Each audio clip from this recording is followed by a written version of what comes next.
This morning with some exciting news that could affect your commute in a good way. Oh, a very good way. One of the major parts of the new Paseo I-25 interchange is opening this morning in just about a half hour. This is a live look at what's going to be the new free flow ramp. It's going to go from eastbound Paseo to southbound I-25. This might actually be the flyover that's set to open at the end of the year. But the new ramp, again, eastbound Paseo, southbound I-25, the way a lot of people go in the morning from the west side to the east side, is going to open up in about a half hour. At least one of those two lanes will be open. It's going to be this one on the left here. Not so much that big overpass. That thing's very cool too. Again, it's all in time for your morning drive and for the Balloon Fiesta. The whole project, including that big centerpiece that I just mentioned, that's what we saw. The flyover from northbound I-25 to westbound Paseo is set to be done in December. We cannot wait for that. And we can't wait for this. It is that time. The 43rd Annual International Balloon Fiesta is set to take off tomorrow. Yes, and this year you'll find some fresh new Fiesta attractions. News 13's Alex Goldsmith gives us a closer look. Fiesta regulars are used to seeing plenty of tents and giant fans. But this is a little different. Outside of the Balloon Museum, these strange bubbles are springing up. And if you can't afford to fly at Fiesta, these might be the next best thing.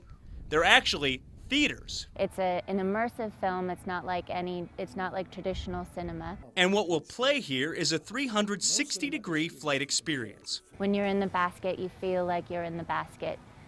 When you're in the chase vehicle, you have a perspective from the chase vehicle. Around the museum, you'll also see new art, like this piece called Sky Portal. And then there's this.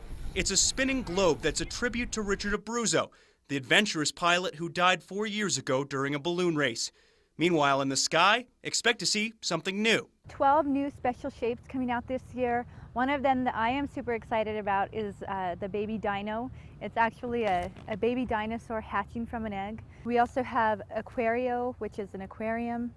That should be pretty cool. While Balloon Fiesta tends to bring out everyone's inner child, a new Kids Day is set for next Thursday. We are inviting them to get dressed up as their favorite special shape or favorite character. Kids in costume can get special treats from Fiesta sponsors. Alex Goldsmith, KRQE News 13.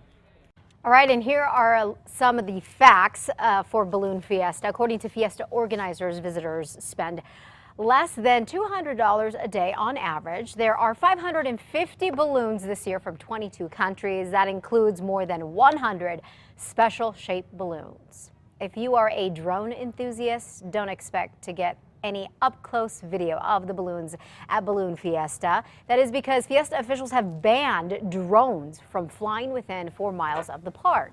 Some people use drones to capture video and pictures, but the Fiesta thinks they could be distracting for balloonists, and they don't want to see any crashes. Fiesta officials caught one person flying a drone last year, and out of concern, they handed over the case to the FAA. They could not tell us how that ended. Nonetheless, we will have great images for you. Oh yes, we have something better than a drone. It's called pilot reporter Bob Martin. Exactly. In Sky News 13 in high definition. That is this weekend. That is all next week. All right, 5:35 right now. The Brazilian pilot from one of the most recognizable balloons is back, and this time he's going to be in a new special shape put together right here at a new shop in Albuquerque. Eduardo de Melo says it took him 2 months to perfect the design for Aquario, a balloon shaped like a fishbowl. The trickiest part here will be the details. So I have many details all over the balloon. Altogether, it calls for about 3,000 yards of fabric for a month of work and $45,000 to $50,000. It'll all be worth it, though, to be able to fly his own creation at this year's Albuquerque International Balloon Fiesta. The new floating sculpture could last anywhere from 10 to 12 years. Again, as you heard Amanda Molina say there, one of the great new special shapes that we will see. All right, 5:36 right now. An Albuquerque police officer with a controversial past is being sued yet again this morning. That's right. This more recent lawsuit claims Officer Sean Wallace terrorized a family during an operation where 2 innocent people were caught in the middle of it. Officer Wallace was spearheading an operation to catch suspected gang member and armed robber Emilio Marquez. Undercover cops followed the suspect who was dropping off his stepsister at school along with his stepdad. Well, that's when the family claims that the officer did a vehicle block maneuver.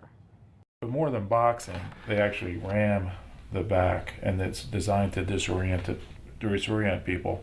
What it does too is injure people. The suit claims the officers handcuffed the family, including the stepsister, as her schoolmates looked on. APD did not want to comment on the lawsuit. Wallace has been named in 6 other lawsuits and has shot 3 unarmed men, killing 2 of them. She's been on the run from Arkansas authorities for more than 2 weeks, but now the woman who pretended to be country singer Alison Krauss is now behind bars. Peggy Sue Evers was arrested this week in a motel right here in New Mexico off of Central and Tramway. She's being held at MDC and will be extradited to Arkansas, where she's wanted after skipping out on a probation hearing there. In January, she pleaded guilty to conning a man into believing that she was Grammy country singer Alison Krauss. They got married, and police say she then drained the man's life savings and much more. Coming up 5:38, family in Albuquerque is still grieving about the death of their brother, a military veteran. Yeah, but what happened after his death has the family even more heartbroken, confused, and outraged. 71-year-old Jeff Bruger died in his apartment at the Embudo Towers in Albuquerque near Constitution and Pennsylvania. The housing authority here in Albuquerque manages the complex and provides financial assistance to disabled seniors.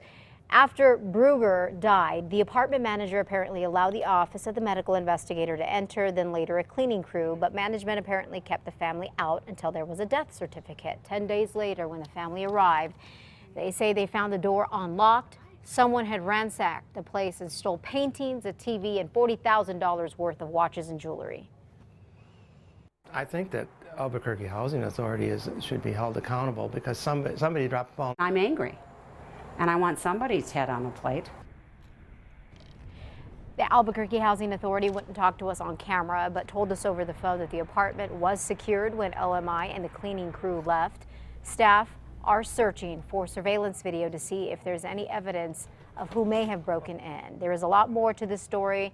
You can see it if you tune in tonight at 9 o'clock on 2 Casa or click on KRQE.com anytime.